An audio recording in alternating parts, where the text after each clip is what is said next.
नमस्कार. विधी विथ व्योमा या सिरीजमध्ये आपलं पुन्हा एकदा स्वागत आहे. मागच्या एपिसोडमध्ये आपण पाहिलं की MSME बिझनेसमॅन ज्यांची बिलं खूप थकली असतील तर ते कुठल्या पद्धतीने MSME कोडचा वापर करून ते बिलं सोडवू शकतात. आजच्या एपिसोडमध्ये आपण सुरुवातीपासूनच बिझनेसच्या वकिलांची मदत घेऊन काय प्रकारे बिझनेस आपला चांगला करू शकतो किंवा जेणेकरून पुढची जी बिलं असतील जी जर थकलीच तर ते कशा चांगल्या पद्धतीने आपल्याला रिकव्हरी होऊ शकेल ह्याकडे लक्ष देणार आहोत. Welcome ma'am. थँक्यू रेणुका. हा खरंच खूप महत्त्वाचा टॉपिक आहे आणि बरं झालं आपण आज पॉडकास्टसाठी हा विषय सिलेक्ट केला. कारण कसं आहे की जनरली वकील म्हटलं ना की बऱ्याचदा लोकांच्या मनात एक काळा कोट आणि कोर्टाचीच इमेज उभी राहते. तर मला वाटतं की विथ चेंजिंग टाइम्स आता वकिलांचा रोल पण बदललेला आहे आणि कुठेतरी याविषयी अवेअरनेस निर्माण होणं गरजेचं आहे की वकील कुठल्या कुठल्या टप्प्यात तुम्हाला मदत करू शकतो. सो जे म्हणतात ना prevention is better than cure किंवा a stitch in time saves 9. So मला असं वाटतं की मागच्या एपिसोडमध्ये आपण जे रेमेडियल मेजर्स बघितले की बाबा आता माझी बिलच थकली आहेत तर मग MSME कोर्टातनं मी कशी रिकव्हर करू शकतो हा नंतरचा पार्ट झाला. पण आता ह्याच्यामध्ये आपण काही प्रिव्हेंटिव्ह काय गोष्टी करू शकतो, बिझनेस करतानाच काय काळजी घेऊ शकतो आणि वकील कसा तुम्हाला एक चांगली पार्टनरशिप याच्यामध्ये करू शकतो हे आपण जाणून घेऊयात. नक्कीच मॅम. सो बरेचदा हाच विचार असतो की वकील कधी घ्यावा आपण, तर जेव्हा आपल्याला खरंच उद्या कोर्टात काहीतरी फाईल करायचं असेल तर तेव्हाच आपण वकिलांच्या सर्व्हिसेस घेतो. आणि माझी बिझनेस प्रोसेस काय आहे तर मी कोटेशन पाठवतो, ती एक्सेप्ट होते, मला ऑर्डर मिळाली, आता मी शांतपणे बसू शकतो. पण वकिलांना आपण आत्ता तर इन्व्हॉल्व करतच नाही. तर तुमचा काय टेक आहे ह्या पॉइंटवरती? येस. सो मला असं वाटतं की भविष्यात निर्माण होणाऱ्या सगळ्या डिस्प्यूटचं जे काही मूळ असतं ना ते वर्तमानात असतं कुठेतरी. सो बिझनेस करताना सुरुवातीला प्रत्येक बिझनेसमनचं हे काय असतं की मला जास्तीत जास्त ऑर्डर्स कशा मिळतील, लवकरात लवकर मी काम कसं पूर्ण करेन.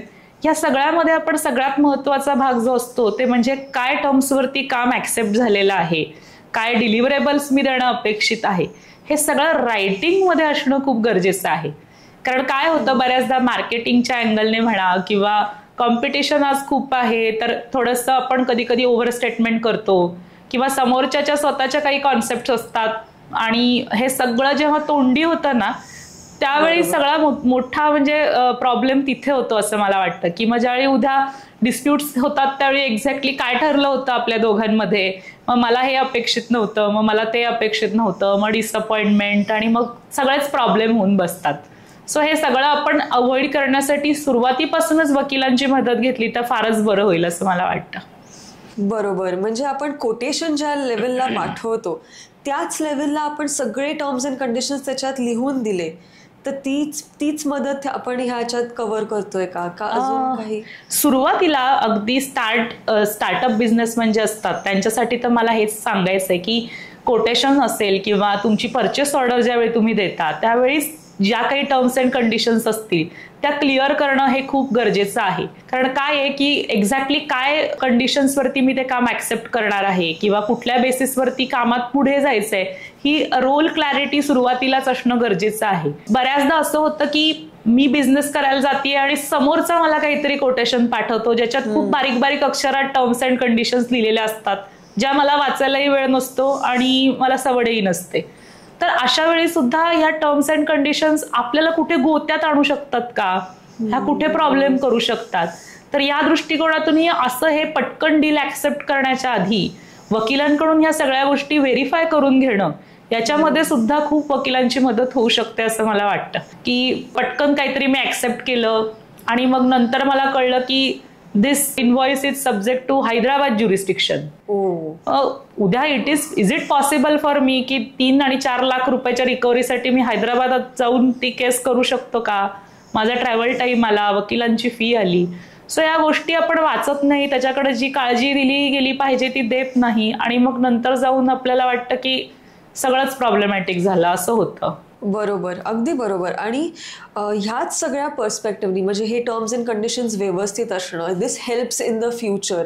सो उद्या जर मला माझ्या कोटेशन पाठवायचं झालं किंवा उद्या माझी बिलं थकू नयेत अशा दृष्टीने किंवा उद्या मी कोर्टात गेले तर मला एक अपर हँड मिळावा अशा दृष्टीने अजून काही डॉक्युमेंटेशन मी करू शकते का माझ्या एंडला, की ज्यांनी मला फुल प्रूफ एक कॉम्प्रिहेन्सिव्ह कव्हर मिळतं? करेक्ट. सो मला असं वाटतं की वर्क एंगेजमेंट तुमची ज्या पद्धतीनं आहे, तुमचा स्केल ऑफ बिझनेस आहे, बिझनेस एकच जरी असला आणि त्याच्यात हजारो लोक बिझनेस करत असली तरी प्रत्येकाचा बिझनेस टार्गेट वेगळा आहे, बिझनेस ऑडियन्स वेगळा आहे, प्रत्येकाचे गोल्स वेगळे आहेत आणि त्याचमुळं प्रत्येक बिझनेसमॅनच्या टर्म्स अँड कंडिशन्स पण वेगळे असणार आहेत. म्हणजे अगदी आपण 2 इंटिरियर डेकोरेटर जरी घेतले तरी प्रत्येकाचा त्याच्या बिझनेसकडे बघण्याचा अँगल वेगळा आहे, लक्षात घ्या. आणि त्याचा तो बिझनेस अँगल लक्षात घेऊन ते टर्म्स अँड कंडिशन्स बनवले गेले पाहिजेत असं मला प्रकर्षाने वाटतं. की असं नाहीये की बाबा काहीतरी उचलून मी तिथे लिहिलेलं आहे जसं त्याला त्याच्या बिझनेसच्या नफ्या तोट्याच्या दृष्टीने कसा उपयोग होणार आहे हा विचार कुठेतरी केला जाणं महत्वाचं आहे. सो सुरुवातीला तुम्ही ज्यावेळी बिझनेस करायची खूप गडबड करताना त्यावेळी सगळ्या गोष्टी लेखी रूपात येत आहेत की नाही त्याच्याकडे तुम्ही खूप लक्ष दिलं पाहिजे. आणि त्या लेखी असून सुद्धा उपयोग नाही, त्या प्रॉपर माणसानं ड्राफ्ट करणं सुद्धा गरजेचं आहे, ज्याला त्या विषयातला अनुभव आहे, ज्याची त्याच्या विषयात मास्टरी आहे. अशा अनुभवी तज्ज्ञ लोकांकडून अशा टर्म्स अँड कंडिशन्स ड्राफ्ट होणं हे खूप गरजेचं आहे. म्हणजे ह्या आपल्या कोटेशनच्या टर्म्स अँड कंडिशन्सच म्हणताय का अजून काही वेगळं? अजून कसं आहे माहितीये का, आता जेव्हा बिझनेस एका चांगल्या ह्याला जातो किंवा काही केसेसमध्ये OEM असतात किंवा एखादं मोठं मशीन मॅन्युफॅक्चरिंग वगैरे असतं किंवा काही प्रोसेस असते, सॉफ्टवेअर डेव्हलपमेंटची प्रोसेस असते, तर ह्या केसमध्ये आम्ही क्लायंटना रिकमेंड करतो की तुम्ही प्रॉपर एक बाइंडिंग ॲग्रीमेंट करा. फक्त कोटेशनच्या टर्म्स अँड कंडिशन्स किंवा परचेस ऑर्डरच्या टर्म्स अँड कंडिशन्सवर जाऊ नका. त्याचे काही फायदे आहेत, ॲग्रीमेंट करून काम केल्याचे काही फायदे आहेत. प्रॉब्लेम लिगलमध्ये कुठे होतो मी तुम्हाला सांगते की लोकांना ॲग्रीमेंट ड्राफ्ट करणं म्हणजे खर्च वाटतो. कशाला करायचंय, काय गरज आहे, माझा विश्वास आहे ना.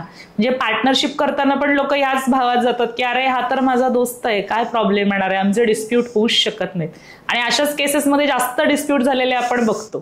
सो सुरुवातीलाच तुम्ही हे पार्टनरशिप डीड प्रॉपर रायटिंग मध्ये का नाही करत आहे, नाही का? नाही, आपला बिझनेस मोठा होऊ दे मग आपण करूयात, आता तर सुरुवात आहे. हा जो कॅज्युअल अप्रोच आहे ना तो अप्रोच का ठेवला पाहिजे असंच मला विचारायचं. तुम्हाला बिझनेस सिरियस नोटवर करायचंय, तुम्हाला सस्टेनेबल प्रॉफिट मिळवायचंय, तर तुम्ही ह्या सगळ्या गोष्टी प्रॉपर ॲग्रीमेंटच्या रूपामध्ये ड्राफ्ट करून ठेवणं हे जास्त गरजेचं आहे आणि त्याचे निश्चितच जास्त ॲडव्हान्टेज आहेत. सो ही अग्रीमेंट हा एक नवीन डॉक्युमेंटेशन आपण तयार करतोय, तर मग ह्या अग्रीमेंटमध्ये असे काही क्लॉजेस आहेत का की जे कंपल्सरीली असलेच पाहिजेत?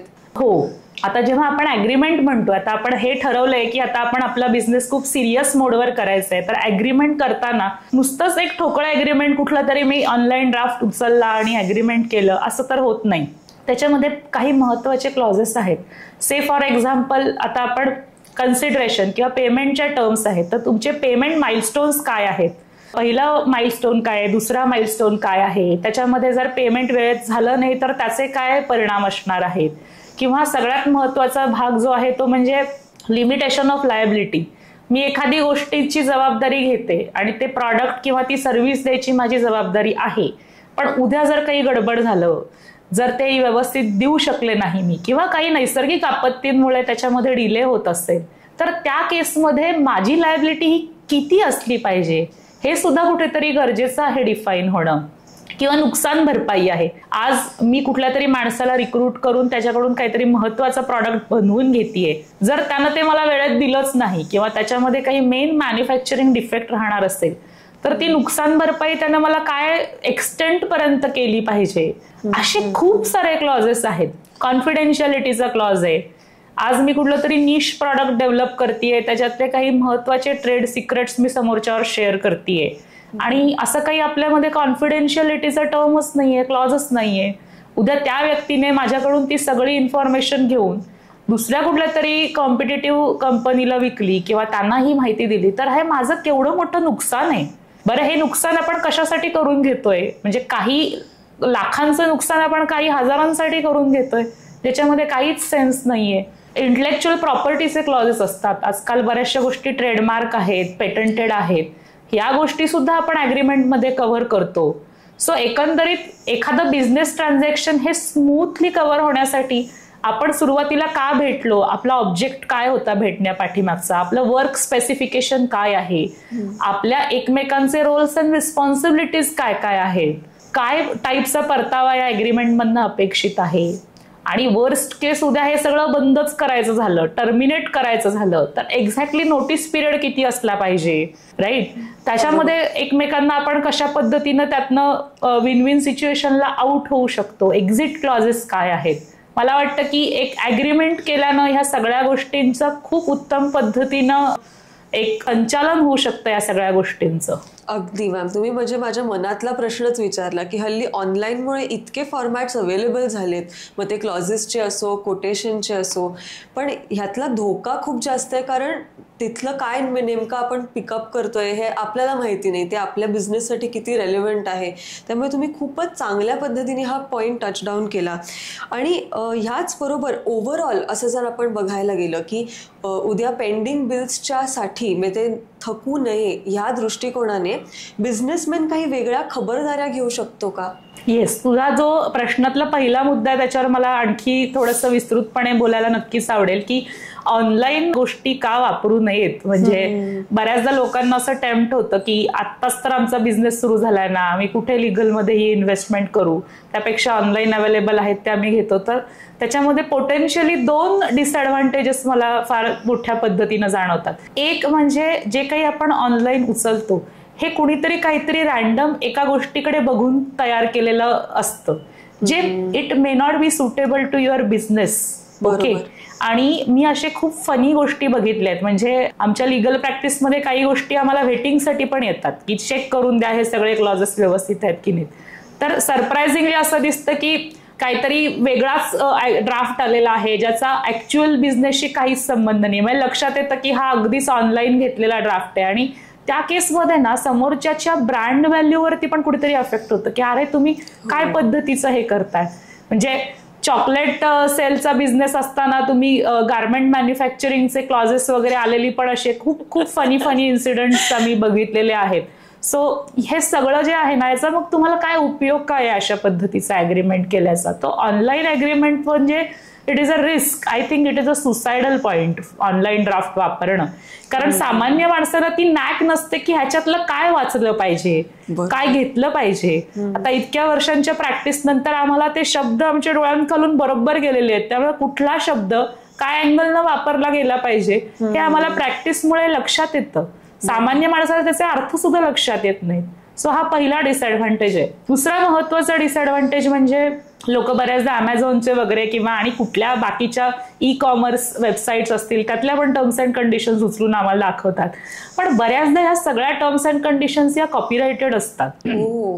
सो आज मी एखाद्या गोष्टीच्या जशाच्या तशा उचलून त्या माझ्या याला चिकटवल्या, उद्या माझ्यावर जर कॉपीराइट इन्फ्रिंजमेंटची केस झाली तर मला लेणे की देणेच पडले झाले ना, मग खूपच महागात पडेल. एक्झॅक्टली. सो म्हणजे मी करायसाठी काय गेले होते आणि झालं काय.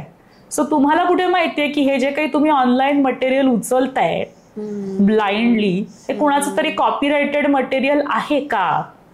सो ही मला वाटतं की खूप मोठी थ्रेट आहे. आणि उद्या मग कॉपीराइट इन्फ्रिंजमेंटची केस बसली ना तर तो जो ते जे कॉम्पन्सेशन आहे ते भयंकरच जाऊ शकतं. त्यापेक्षा सरळ काही गोष्टींचा खर्च सुरुवातीलाच करून वकिलांची मदत घेऊन तुमच्या ऍस्पिरेशन्स प्रमाणे ते टर्म्स अँड कंडिशन्स बनणं किंवा त्या पद्धतीनं ते ॲग्रीमेंट अलाइन होणं हे मला खूप महत्वाचं वाटतं. अगदी अगदी. म्हणजे ह्या गोष्टींचा तर मी खरंच विचारच केला नव्हता की ते कोणाचं तरी कॉपीराईट असू शकतं की ज्याच्यावरनं माझ्यावरती केस पडू शकते. एक्झॅक्टली. हा पॉइंट माझ्या डोक्यातच आला नव्हता कधी.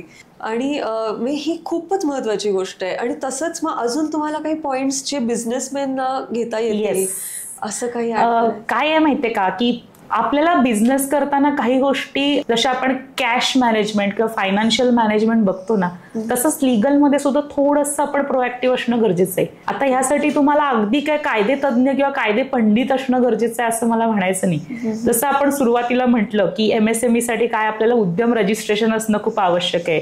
कोटेशन किंवा ऍग्रीमेंट रायटिंगमध्ये असणं हे खूप गरजेचं आहे. त्याच बरोबरीनं मला असं वाटतं की जेव्हा जेव्हा आपण बिझनेस करतो ना तेव्हा थोडंसं डिलिजंट राहून ना जे जे काही तुम्हाला प्रॉब्लेम्स येतात ना ते तुम्हाला समोरच्याला वेळीच कळवता आलं पाहिजेत, ते पण रायटिंगमध्ये. ओके. से फॉर एक्झाम्पल, माझ्याकडे एक मोठी वर्क ऑर्डर आलेली आहे ज्याच्यामध्ये मला काही टर्न एक specific parts of machine manufacture करून द्यायचे आणि अनफॉर्च्युनेटली त्यातले काही रॉ मटेरियल मला अवेलेबल होत नाहीये. अर्ध काम मी करून दिले, अर्ध काम करायचं राहिलंय because of non availability of raw material. Keep it in writing. समोरच्याला वेळीच कळवा की मला आज आत्ता हा प्रॉब्लेम आहे, मला याच्यावर तुमची मदत हवी आहे किंवा मला टाइमलाईन एक्सटेंड करून द्याल का. हे कुठंतरी हे कम्युनिकेशन होणं हे खूप गरजेचं आहे. बरोबर. ज्यावेळी हे सगळं प्रकरण उठून उद्या कोर्टात जातं ना त्यावेळी तुमचे हे प्रत्येक बोनाफाईड्स बघितले जातात. मग त्यावेळी तुम्ही असं म्हणून उपयोग नाही मी फोनवर कळवलं होतं त्यांना किंवा त्यांच्या ऑफिसवर जाऊन मी 100 वेळा बसलो आणि त्यांना मी 500 वेळा सांगितलं. तुमच्या शब्दांना, तुमच्या ओरल गोष्टींना कोर्टात काडीचं महत्व नाहीये. सो तुमचं जे काय प्रॉब्लेम्स असतील, तुमच्या ज्या काही डिफिकल्टीज असतील किंवा समोरच्यांकडून तुम्हाला काही गोष्टींचे इनपुट्स हवेत. समजा असंही असू शकतं की एखाद्या अग्रीमेंटमध्ये समोरच्यानं काहीतरी पार्ट करणं अपेक्षित आहे, तो न केल्यामुळे तुम्ही तुमचा रोल करू शकत नाहीये. Keep it in writing. तुमच्याकडून मला ह्या 4 गोष्टी यायच्या आहेत त्या तुम्ही देत नाही आहात. पाठवा रिमाइंडर्स त्यांना, 5 वेळा पाठवा, 6 वेळा पाठवा. Keep it in writing. बरोबर. हे रायटिंग मध्ये ठेवल्याचा तुम्हाला नक्कीच फायदा होतो. सो हे कुठेतरी मला वाटतं बिझनेसमनचं मिस होतं असं मला वाटतं की मी फोनवर बोललो, मग माझा एम्प्लॉई त्यांच्या ऑफिसमध्ये जाऊनच बसला होता पण तरी त्यांनी दादच दिली नाही वगैरे. या सगळ्या गोष्टींना उद्या कायदेत प्रूव्ह करणं खूप अवघड होऊन जातं. बेसिक प्रॉब्लेम आहे.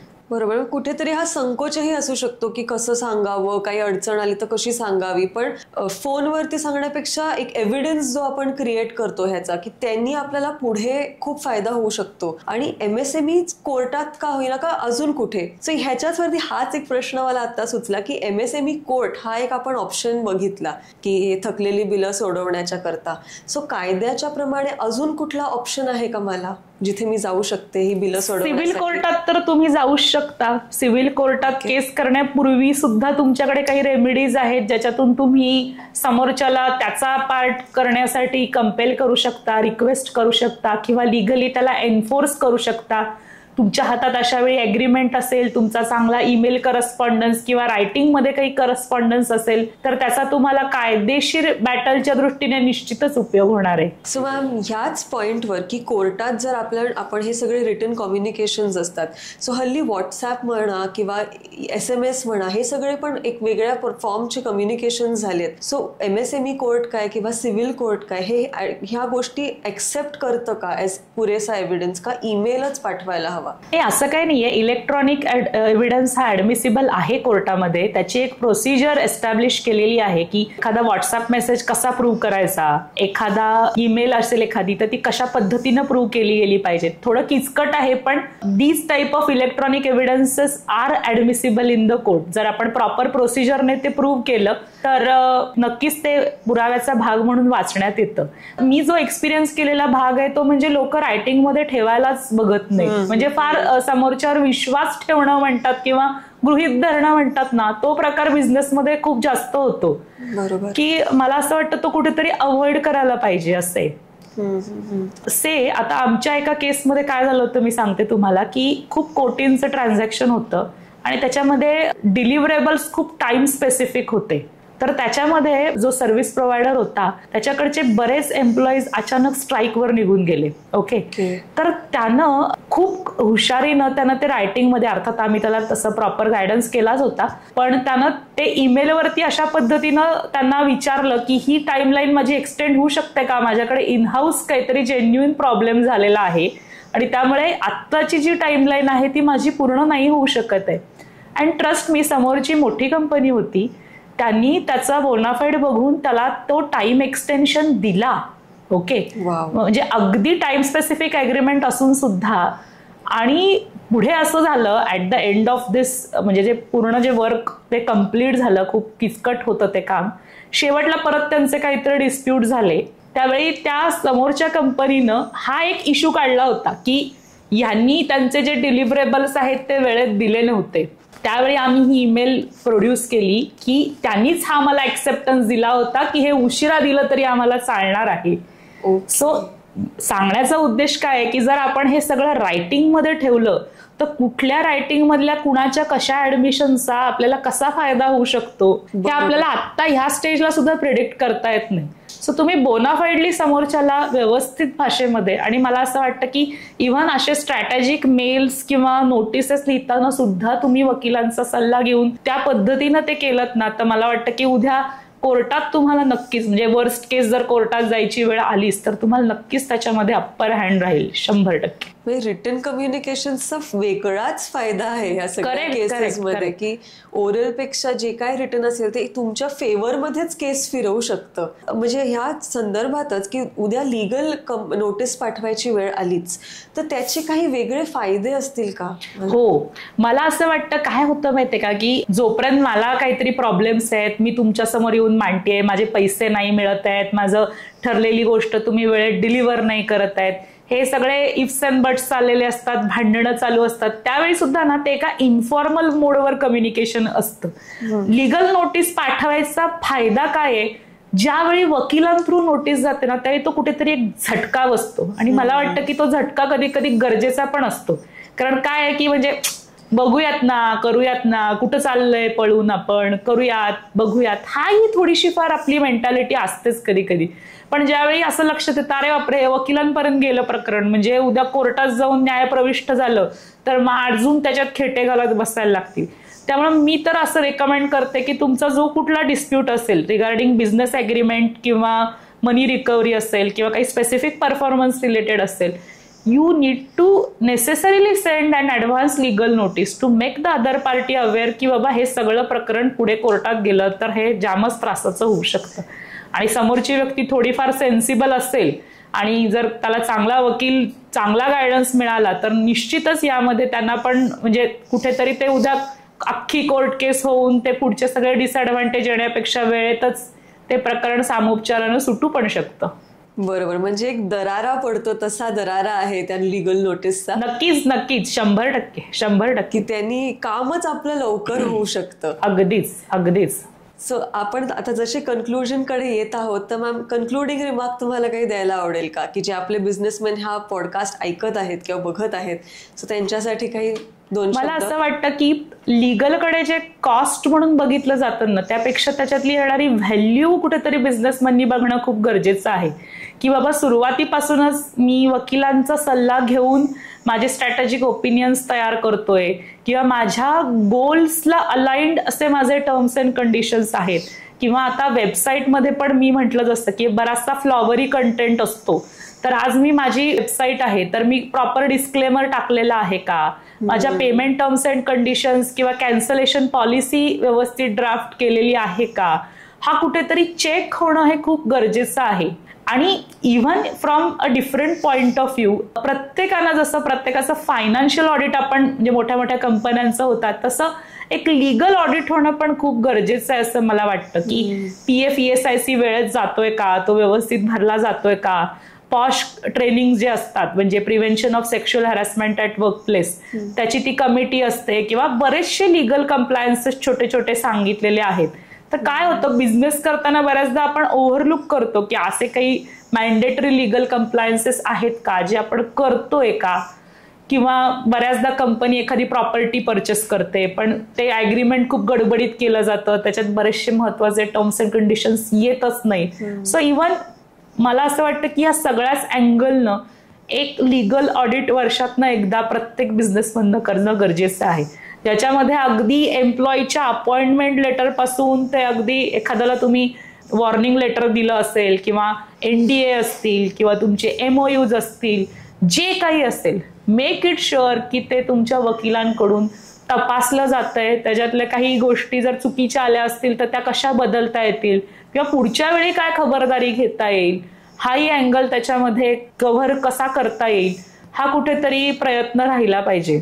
कारण नंतरची बसणारी पेनल्टी किंवा नंतर कोर्टात जाऊन मारायच्या फेऱ्या ह्याच्यामध्ये जो वेळ आणि क्रयशक्ती खर्च होते ना आपली, त्यापेक्षा वेळेतच आपण ह्या सगळ्या गोष्टी केल्या ना तर मला वाटतं की एक छान सस्टेनेबल बिझनेस मॉडेल नक्कीच उभं राहू शकतं. Thank you ma'am. खूप महत्त्वाची माहिती तुम्ही आज आमच्याबरोबर शेअर केली आणि आय एम शुअर आमच्या प्रेक्षकांनाही खूप ह्यातनं काय काय नवीन गोष्टी कळल्या असतील. तुम्ही जर बिझनेसमॅन आहात तर तुमच्यासाठी आज आम्ही खूप मोलाच्या गोष्टी शेअर केलेल्या आहेत. तर हा पॉडकास्ट नक्की नीट ऐका आणि अजूनही तुम्ही लाईक, शेअर आणि सबस्क्राईब केलं नसेल तर लगेच करा. तुम्हाला कुठल्या पुढच्या टॉपिक्सवरती आमचा हा पॉडकास्ट ऐकायला आवडेल हे आम्हाला नक्की कॉमेंट सेक्शनमध्ये सांगा आणि नेक्स्ट एपिसोडपर्यंत पुन्हा भेटूया. Thank you for watching.